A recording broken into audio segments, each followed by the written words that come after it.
Sudan की कहानी सिर्फ एक हेडलाइन नहीं है, it's a perfect case of geopolitical moves. एक ऐसा केस जो आपके लिए जानना बड़ा जरूरी है, क्योंकि इसकी कहानी हमारी जिंदगियों की कहानी से बड़ी मुताबिकत रखती है। इतना ब्लड शेड हो चुका है कि 1.5 लाख से ज्यादा लोगों को मौत के घाट उतारा जा चुका है। 1.5 करोड़ से ज्यादा लोग बेघर हैं और तकरीबन 2.5 करोड़ से ज्यादा लोगों को कहत का सामना करना पड़ रहा है। इस वक्त मुसलमान से तो लड़ रहा है, लेकिन क्या आप जानते हैं कि एक सब कहानी सूडान की है। ये कहानी साउथ सूडान की नहीं है, ये दो मुख्तलिफ मुल्क हैं, लेकिन ब्लड लाइन एक ही है। ये कहानी है ग्रीड की कहानी, ये कहानी है सोने की गोल्ड रिजर्व्स की कहानी, ये कहानी है ग्लोबल जायंट्स की कहानी, जहां पर यूनाइटेड स्टेट्स शायद कुछ और चाहता है, इजिप्ट कुछ और हासिल करना चाहता है, यूनाइटेड अरब एमिरेट्स की नजर किसी और चीज पर है और रशिया और चाइना एक और ही गेम प्ले कर रहे हैं। कहानी क्या है, आइए समझते हैं।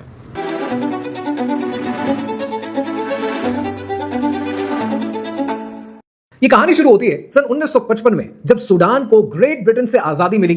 आपको याद होगा कि माशरती उलूम में हम रट्टा लगाया करते थे कि सूडान रकबे के एतबार से मुसलमानों का सबसे बड़ा मुल्क है। तो जब 1955 में सूडान बना तो मुसलमानों में खुशी की लहर दौड़ गई, लेकिन सूडान का इंटरनल फैब्रिक बड़ा डिफरेंट था। अरब मुस्लिम्स नॉर्थ में रहते थे, क्रिश्चियंस, अफ्रीकन और नॉन मुस्लिम्स और कम्युनिटीज ये साउथ सूडान में रहते थे। और ये जितनी कम्युनिटीज साउथ सूडान में रहती थी, इन्होंने हक मांगना शुरू किया और इनको हक देने से इनकारी हो गई सूडान की हुकूमत। और फिर आपने ये देखा कि सन 1955 यानी आजादी से लेकर सन 1972 तक एक सिविल वॉर की सिचुएशन रही पूरे सूडान में, और उसका नतीजा ये निकला कि 5 लाख से ज्यादा लोग अपनी जान से गए। फिर कहानी में एक मेजर ट्विस्ट आता है सन 1983 में, जब प्राइम मिनिस्टर सादिक अल मेहदी ने शरिया लॉ इंप्लीमेंट कर दिया। अब ये शरिया लॉ मुसलमानों के लिए तो बड़ी अहमियत रखता है, लेकिन इसको नॉन मुस्लिम्स पे भी इंप्लीमेंट कर दिया, अफ्रीकन पे भी और एथनिक कम्युनिटीज पर भी, जिस पर मुल्क में रायत शुरू हो गए। और उसका नतीजा पता है क्या निकला? उसका नतीजा ये निकला कि 25 लाख लोग बेघर हो गए, अपना घर छोड़कर चले गए। अब सवाल यह है कि साउथ सूडान के लोगों को, इन कम्युनिटीज को हक देने को क्यों तैयार नहीं थे? उसकी वजह यह है कि साउथ सूडान के अंदर 75% इनके सारे ऑयल रिजर्व्स का यहां पर मौजूद था। तो अगर ये अलग होते हैं तो सब कुछ ही चला जाएगा, इकोनॉमी बैठ जाएगी। और फिर आपने ये देखा कि इस बात का एहसास वेस्टर्न पावर्स को भी हो गया और साउथ सूडान की सपोर्ट में बहुत से मुल्क आकर खड़े हो गए। 2005 में साउथ सूडान के लीडर्स और सूडान के बीच में एक पीस डील साइन हो गई। और फिर जब वेस्टर्न पावर्स ने जोर दिया तो सन 2011 में एक इस्तिस्वाबे राय का, प्लेबिसाइट का हक मिल गया साउथ सूडान के लोगों को, और 99% लोगों ने अलग मुल्क बनाने के लिए वोट किया। और फिर 9 जुलाई सन 2011 में दुनिया का एक नया मुल्क उभरा, जिसका नाम आज साउथ सूडान है। साउथ सूडान के अंदर अभी भी बहुत सी सिविल वॉर मौजूद है, लेकिन इनकी इकोनॉमी को सपोर्ट करने के लिए इनके पीछे ताकतवर मुल्कों की एक लाइन लगी हुई है। चाइना को तेल चाहिए, अमेरिका को एक और एलाय चाहिए, वेस्टर्न पावर्स को रिसोर्सेज चाहिए और IMF को कर्जा देने के लिए एक नया मुल्क चाहिए। इस वक्त साउथ सूडान तकरीबन 1.5 lakh barrels per day produce करता है, और वो सूडान में होने वाली लड़ाई के जो 2 ग्रुप्स हैं, इनके बीच में मीडिएशन का रोल भी प्ले करता है, और सूडान से आए हुए 9 लाख रेफ्यूजीज को पनाह भी दे रहा है। पर आप यहां पर सवाल करेंगे कि ये कहानी तो साउथ सूडान की है, फिर सूडान में एग्जैक्टली क्या हो रहा है, आइए समझते हैं। 1983 में जब प्राइम मिनिस्टर सादिक अल मेहदी ने मुल्क में शरिया लॉ इंप्लीमेंट किया, तब इनकी फौज के सिपह सलार थे उमर अल बशीर, और उसी उमर अल बशीर ने 1979 में प्राइम मिनिस्टर अल मेहदी की हुकूमत को टॉपल कर दिया और पूरे सूडान की लीडरशिप अपने हाथ में कर ली। इनका दौर हुकूमत 1979 से लेकर 2019 तक चला, और इस दौर के अंदर बहुत सी सिविल वॉर हुई। डारफोर के अंदर जेनोसाइड हुआ, 3 लाख से ज्यादा अफराद को मारा गया। अब इसी दौर के अंदर उमर अल बशीर ने एक दिन ये सोचा कि मैं चूंकि फौज को रिप्रेजेंट करता था और हुकूमत को टॉपल करके लीडरशिप में आया था, कल को यही फौज मुझे ना हटा दे। तो इसके नतीजे में उन्होंने एक नई फौज खड़ी कर दी और इस फौज को पैरामिलिट्री फौज बनाया और इसका नाम रखा रैपिड सपोर्ट फोर्स, RSF के नाम से। 2013 में यह बनने वाली जो नई फौज थी, इस फौज के लीडर थे मोहम्मद हमदान डगालो, जिनको आमतौर पर हमेदी के नाम से जाना जाता है। जबकि दूसरी तरफ SAF ऑलरेडी चल रही थी, जो सूडानीज आर्म फोर्सेस थी, और सूडानीज आर्म फोर्सेस में वो इंसान जो तरक्की करते करते सिपह सालार बना था, उसका नाम था जनरल अब्दुल फातेह अल बुरहान। अब जनरल अल बुरहान को तो उमर अल बशीर ने डारफोर में एंगेज कर रखा था कि यहां से कोई बागी ना उठने पाए, मेरी हुकूमत को खतरा ना हो, और अगर तुमसे मेरी हुकूमत को खतरा हुआ तो उसके जवाब में मेरे पास RSF ऑलरेडी मौजूद है। अब RSF के अंदर पैरामिलिट्री की जो मिलिशिया बनी थी, इसकी जरूरत तो दुनिया के कई मुल्कों में थी, और ये अपने इन फौजियों को एक्सपोर्ट भी किया करते थे सऊदी अरेबिया में, यमन में, जहां जहां पर इन्हें जरूरत होती थी। अब 2 फौजें एक उमर अल बशीर के अंडर चलना शुरू हो गई, और उमर अल बशीर को लगा कि जब तक ये दोनों एक दूसरे से लड़ने के लिए हैं, मुझे कोई नहीं हटा सकता। लेकिन फिर 2018 में महंगाई का एक तूफान आ गया सूडान में, लोग सड़कों पर निकल आए, और तब अल बुरहान जो SAF को रिप्रेजेंट करते हैं और दूसरी तरफ हमेदी जो RSF को रिप्रेजेंट करते हैं, इन दोनों ने मिलकर फैसला किया कि उमर अल बशीर की हुकूमत को घर भेजेंगे, इन पर मुकदमा भी चलाएंगे और इन्हें जेल में भी डालेंगे। यानी जैसी करनी वैसी भरनी। 2019 में होने वाले कू के नतीजे में उमर अल बशीर को गिरफ्तार भी किया गया, मुकदमा भी चला और 2030 में वो जेल में ही वफात पा गए। लेकिन 2019 में जो ये टर्मोइल सारा खड़ा हुआ, जिसमें अल बुरहान ने और दूसरी तरफ हमेती ने मिलकर एक दूसरे का साथ दिया, अब 2020 में इनके बीच में पावर स्ट्रगल शुरू हो गई। अल बुरहान जो रिप्रेजेंट करते हैं सूडानीज आर्म फोर्सेस को, उन्होंने प्रपोज ये किया कि आरएसएफ को एमालगमेट कर दें, मर्ज कर दें हमारी एसएएफ के अंदर, क्योंकि हम तो प्रॉपर आर्मी थे, 2013 में तो आपको बनाया गया, इसको मर्ज कर दें और पावर शेयरिंग कर लेते हैं, 2 साल हम 2 साल आप, कुछ इस तरह का निजाम बनाते हैं। लेकिन हमेती जो आरएसएफ को रिप्रेजेंट करते हैं, हमेती ने कहा कि नहीं, 10 साल कम से कम मुझे दो, उसके बाद अगली बात होगी। और फिर मामला खटाई में पड़ गया और दोनों ने एक दूसरे के खिलाफ अपनी अपनी बंदूकें निकाल ली।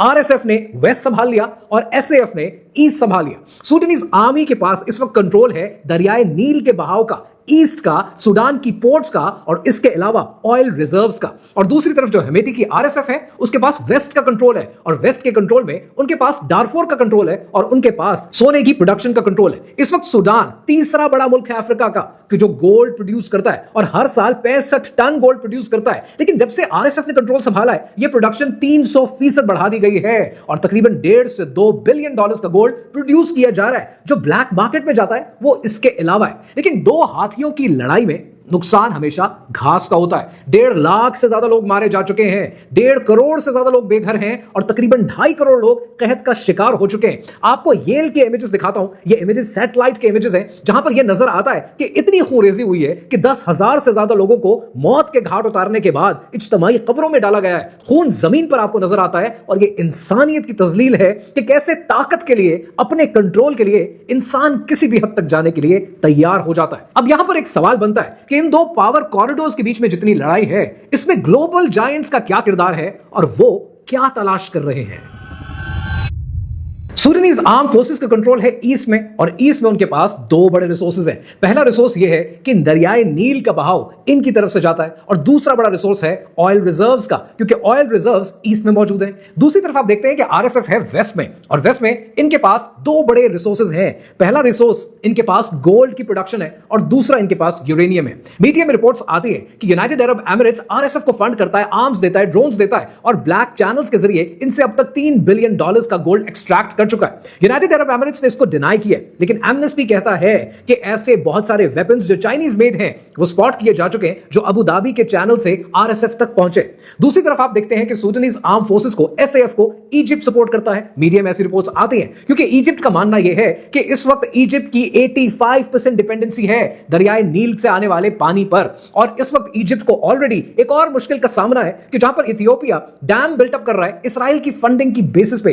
अगर यह हो जाता है तो इजिप्ट तो प्यासा मर जाएगा, लिहाजा इजिप्ट एसएएफ को सपोर्ट करता है। तीसरी तरफ आता है रशिया। अब रशिया को आरएसएफ से गोल्ड तो चाहिए ताकि वो यूक्रेन की वॉर को स्पॉन्सर कर सके, but at the same time Russia के वैगनर ग्रुप को यूरेनियम भी चाहिए, क्योंकि यूरेनियम को लेकर, एटॉमिक एक्सप्लोजन्स को लेकर एक और बहुत बड़ी कंट्रोवर्सी है जो यूनाइटेड स्टेट्स के अंदर और रशिया के अंदर चल रही है। And I will be certainly talking about that in some other video. अब सवाल यह है कि क्या सिर्फ इन्हीं की एंगेजमेंट है? हरगिज नहीं। चाइना को तेल चाहिए, रशिया को यूरेनियम चाहिए और यूके के इंडिपेंडेंट कंग्लोमरेट्स को सोना चाहिए। अब यहां पर आपको एग्जैक्टली समझ में आता है जियोपॉलिटिकल मूव्स के हर किसी का कोई ना कोई इंटरेस्ट होता है जिसको वो प्रोटेक्ट करने की कोशिश करता है। आपको लियोनार्डो डिकैप्रियो की फिल्म याद आ जाएगी ब्लड डायमंड, कि कैसे किसी के रिसोर्सेज पर काबू पाने के लिए लोग किसी भी हद तक जाने को तैयार है। लेकिन यहां पर एक सवाल बनता है कि दुनिया में तो गोल्ड मौजूद है, चाइना ऑलरेडी दुनिया से गोल्ड खरीद रहा है, तो ऐसे में ये गोल्ड मुल्कों के लिए इतना सिग्निफाई कैसे हो गया? क्या इसी गोल्ड पर दुनिया डिपेंडेंट है? क्या दुनिया में कोई नया गोल्ड रश आने वाला है?